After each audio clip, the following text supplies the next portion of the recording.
So, if sanctions don't work, Ukrainians bring their own sanctions in the way of blowing up refineries and oil depots and railroads and things along these lines. Ukrainian sanctions are highly effective. Now, I want to start here. I saw this article about a week and a half ago, August 13th. It's the 24th today. The Valdai residence of Putin, where he often spends time with his sons and their mother, Alina Kabiva, has now been surrounded by 12 air defense positions, mostly Panzer systems on towers. Okay, so he's putting air defense around his own personal palaces.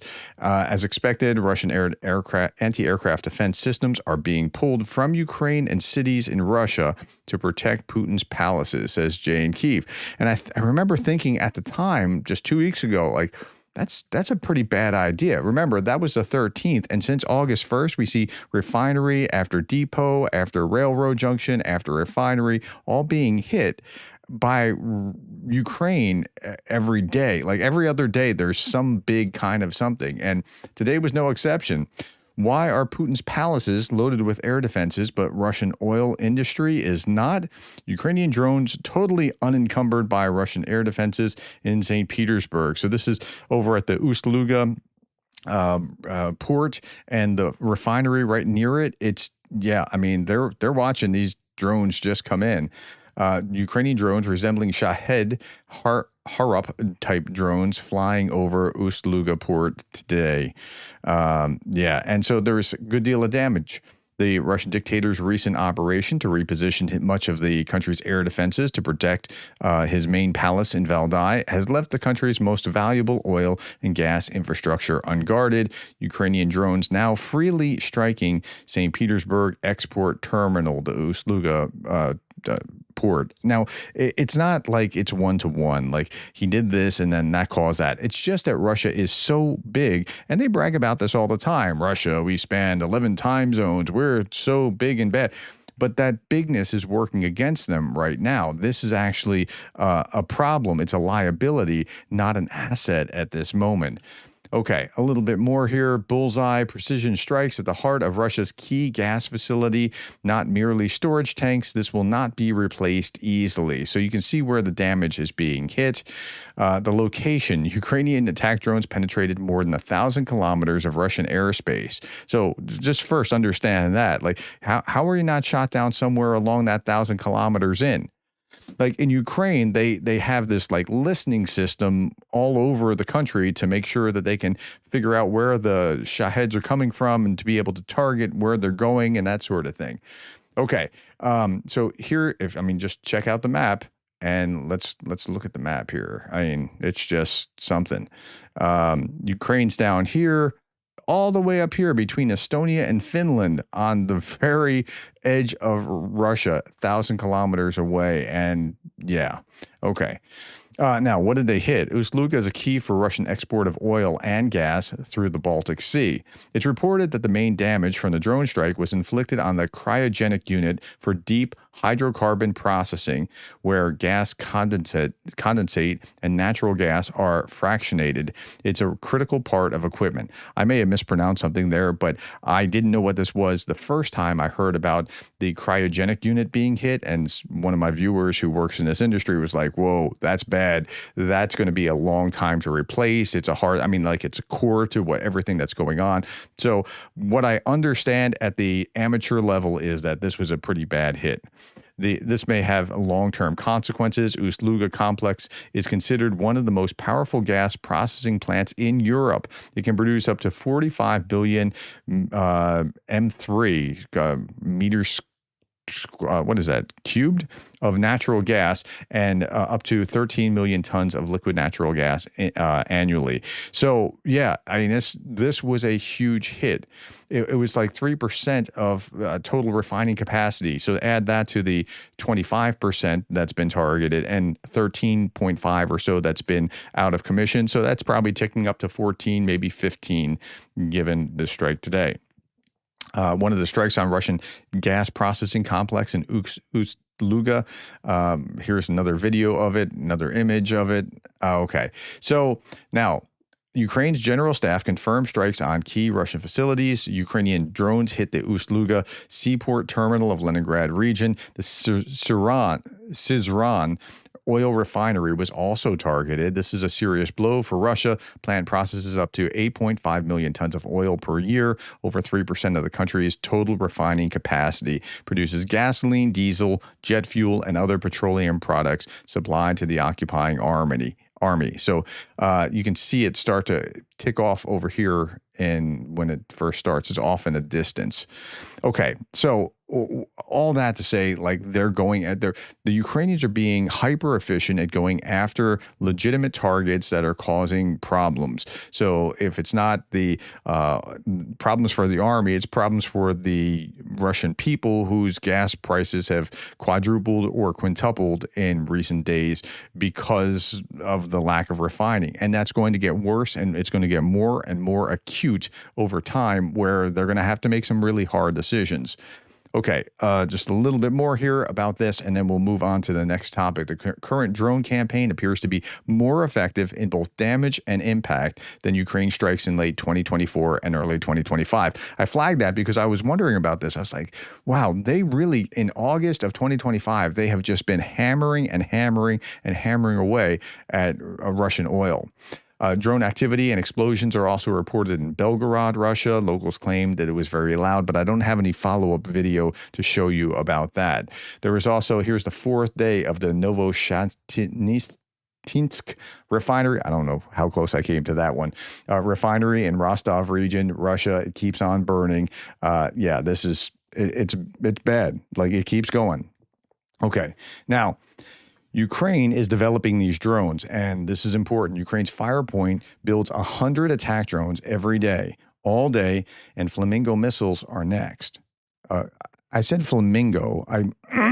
People are correcting me and saying I'm saying flamenco, like the dancer. I know. I mean, it's pink because it's a flamingo, but I don't always pronounce things great. So, okay.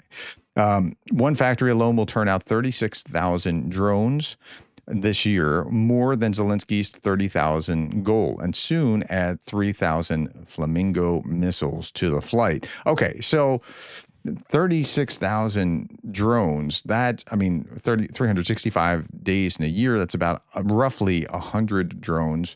I mean, as a rough cut, 100 drones a day. That's something. And with this, you're going to see more of, well, that. So, okay. Let's look at the battlefield. 910 casualties Russian casualties day over day. 0 tanks, 3 armored fighting vehicles, 40 artillery systems, 81 vehicles and fuel tanks. I'm thinking about these tanks, and I'm wondering now, are they just being sent off to Belarus for exercises, or are they hiding in the back, or they just don't have enough, or are they saving them up for a rainy day, or just what? If you understand what's going on, put it in the comments below. I'm not sure which direction it's going to go.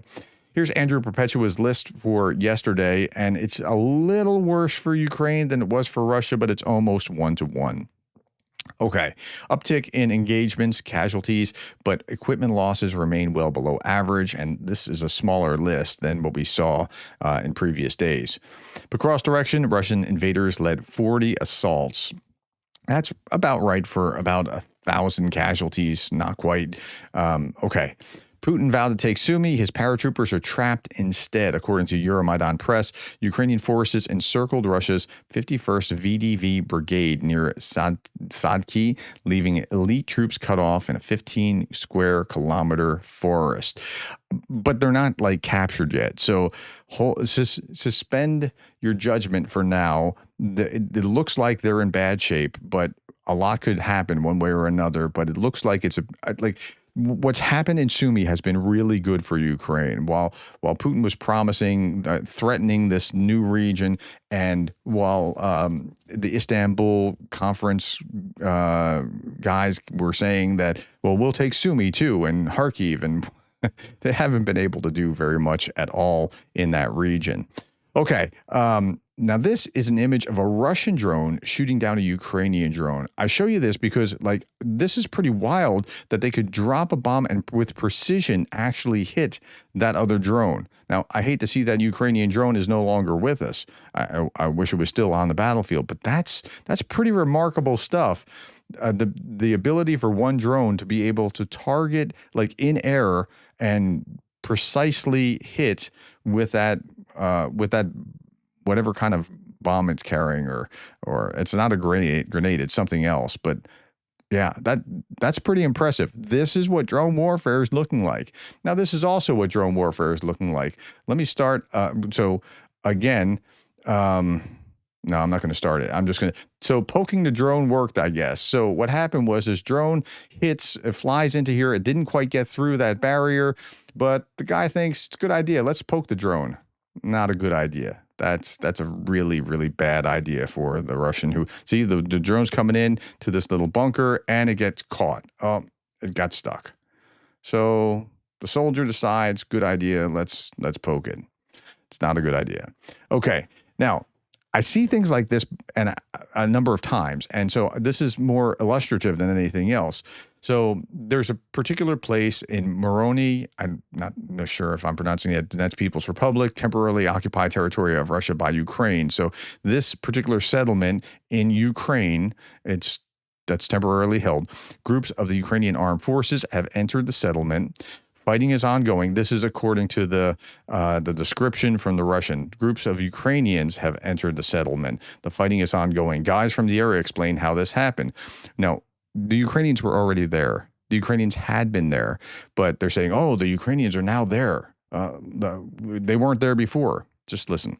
While other units operating on the flanks made real advances, the command of the 5th Separate Motorized Rifle Brigade, which reported the capture of this large area I can't pronounce, does not actually control the position it claimed, which allowed enemy groups to enter Moroni.